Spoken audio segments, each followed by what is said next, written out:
pourquoi tu as de l'acné à cet endroit précisément sur ton visage. En fonction de l'endroit où est positionné ton acné, tu vas pouvoir en découvrir la cause et ensuite tu pourras trouver une solution adaptée. J'ai souffert d'acné hormonal pendant pas mal de temps, c'était généralement localisé sur le menton, donc j'ai vraiment beaucoup appris, je me suis beaucoup renseignée, d'où le fait de cette vidéo aujourd'hui. Généralement, la cause la plus commune sur le front, c'est l'alimentation, quand on mange trop sucré, des aliments qui sont trop transformés. Ou aussi parfois il peut y avoir des excès de produits laitiers, c'est-à-dire les yaourts, le fromage. Une autre cause qui est possible, c'est par exemple tout ce qui est digestion, l'intestin, si vous avez par exemple tendance à mal digérer. Pour vous résumer, un intestin qui est un petit peu déséquilibré, ça va avoir un petit peu plus de mal pour éliminer les hormones. Et ensuite une autre cause, c'est pas forcément la plus courante, mais c'est par exemple tous les produits que vous allez mettre sur vos cheveux quand vous faites vos shampoings sous la douche qui vont couler sur le front et en fait du coup il va y avoir un résidu et ça peut faire des petits boutons, donc tout ce qui est par exemple les huiles, les shampoings, les masques. Ensuite on va parler de l'acné situé sur le bas du visage, sur le menton et la mâchoire. Généralement la cause la plus connue c'est les hormones, par exemple avant les règles, après les règles. Parfois il existe aussi un déséquilibre hormonal. Il peut y avoir aussi le stress, le manque de sommeil. Ensuite on va parler des joues et généralement les joues c'est ce qui touche un petit peu ton visage au quotidien.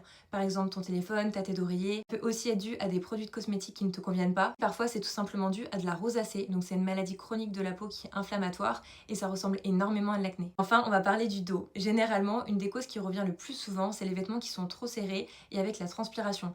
Imaginons, je sais pas, vous faites un sport, vous avez par exemple un haut qui est moulant avec la transpiration. Si vous êtes sujet à ça, ça peut venir de là. Encore une fois, on va parler des résidus de shampoing. Quand vous vous lavez les cheveux, il faut vraiment se laver le corps en dernier pour enlever tous les résidus. Parfois aussi, tout simplement, il y a des personnes qui ont la peau qui est plus sensible que d'autres. Et si on utilise des produits qui sont trop lourds, par exemple qui laissent un fini gras sur la peau, ça peut faire ce genre de sensation et du coup créer des boutons parce qu'il y aura un excès de sébum. Évidemment, ce que je viens de vous dire, c'est pas une science exacte, mais moi pour le coup, ça m'a beaucoup aidé. Une fois que j'ai localisé mon problème, j'ai du coup acheté des compléments alimentaires exprès pour l'acné hormonal. J'ai aussi changé ma pilule et j'ai adapté ma skincare. Si vous avez d'autres informations à ce sujet, n'hésitez pas à les mettre en commentaire, je suis sûre que ça servira à plus d'une personne. Gros bisous!